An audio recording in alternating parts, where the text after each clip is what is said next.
ಕೊಲೆಯಾದ ವೆಂಕಟೇಶಗೆ ಈ ಮೊದಲು ಕೊಲೆ ಬೆದರಿಕೆ ಹಾಕಿದ್ದವರೇ ಕೊಲೆ ಮಾಡಿದ್ದು ವಿಪರ್ಯಾಸ. ಅಷ್ಟಕ್ಕೂ ಯಾಕೆ ಕೊಲೆ ಮಾಡಿದ್ರು ಎಂಬ ಬಗ್ಗೆ ಈ ಸ್ಟೋರಿ ನೋಡಿ.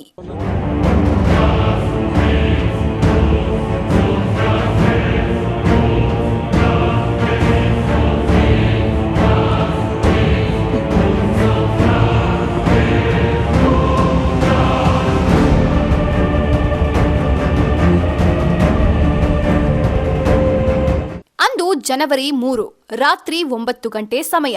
ಚಿಕ್ಕಬಳ್ಳಾಪುರ ತಾಲೂಕಿನ ತಮ್ಮನಾಯಕನಹಳ್ಳಿ ಗ್ರಾಮದ ಸಂದಣಿ ರಸ್ತೆಯಲ್ಲಿ ಅದೇ ಗ್ರಾಮದ ನಿವಾಸಿ ಹಾಗೂ ಜೆಡಿಎಸ್ ಮುಖಂಡ ಎನ್ ವೆಂಕಟೇಶನನ್ನು ರಸ್ತೆಯಲ್ಲಿ ಅಡ್ಡಗಡ್ಡಿ ಬರೋಬ್ಬರಿ 16 ಬಾರಿ ಮಚ್ಚು ಹಾಗೂ ಚಾಕುವಿನಿಂದ ತಿವಿದು ಬರ್ಬರವಾಗಿ ಹತ್ಯೆ ಮಾಡಲಾಗಿತ್ತು.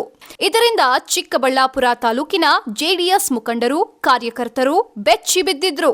ಯಾರು ಕೊಲೆ ಮಾಡಿದ್ರು, ಯಾಕೆ ಕೊಲೆ ಮಾಡಿದ್ರು ಅನ್ನೋದು ನಿಗೂಢವಾಗಿತ್ತು. ಆದ್ರೆ ಈಗ ಚಿಕ್ಕಬಳ್ಳಾಪುರ ಗ್ರಾಮಾಂತರ ಠಾಣೆ ಪೊಲೀಸರು ಜಾತವಾರ ಹೊಸಹಳ್ಳಿ ನಿವಾಸಿಗಳಾದ ಧನರಾಜ್ ಹಾಗೂ ಸತೀಶನನ್ನು ಬಂಧಿಸಿ ವಿಚಾರಣೆ ನಡೆಸಿದ್ದಾರೆ.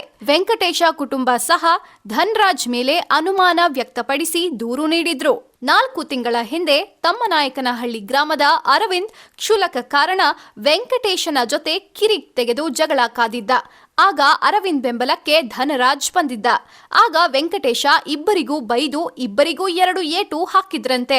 ಆಗ ಕೊಲೆ ಬೆದರಿಕೆ ಹಾಕಿದ್ದ ಧನರಾಜ್ನೇ ಈಗ ವೆಂಕಟೇಶ್ ಕೊಲೆಗೆ ಸ್ಕೆಚ್ ಹಾಕಿದ್ದು ಬಯಲಾಗಿದೆ.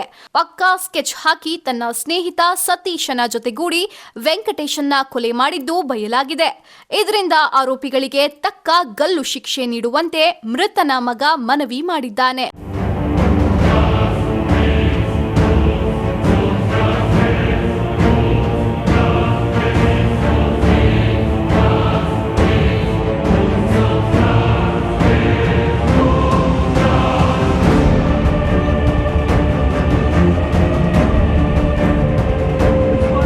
ಒಟ್ನಲ್ಲಿ ಗ್ರಾಮದಲ್ಲಿ ಕ್ಷುಲಕ ಕಾರಣಕ್ಕೆ ಆರಂಭವಾದ ಜಗಳ ವೈಷಮ್ಯ ಜಿದ್ದು ಪ್ರತಿಷ್ಠೆಗೆ ತಿರುಗಿ ಜೆಡಿಎಸ್ ಮುಖಂಡನೋರ್ವನ ಕೊಲೆಯಲ್ಲಿ ಅಂತ್ಯವಾಗಿದ್ರೆ, ಇತ್ತ ಮಾಡಿದ ಪಾಪಕ್ಕೆ ಆರೋಪಿಗಳು ಪೊಲೀಸರ ಅತಿಥಿಗಳು ಆಗಿದ್ದಾರೆ.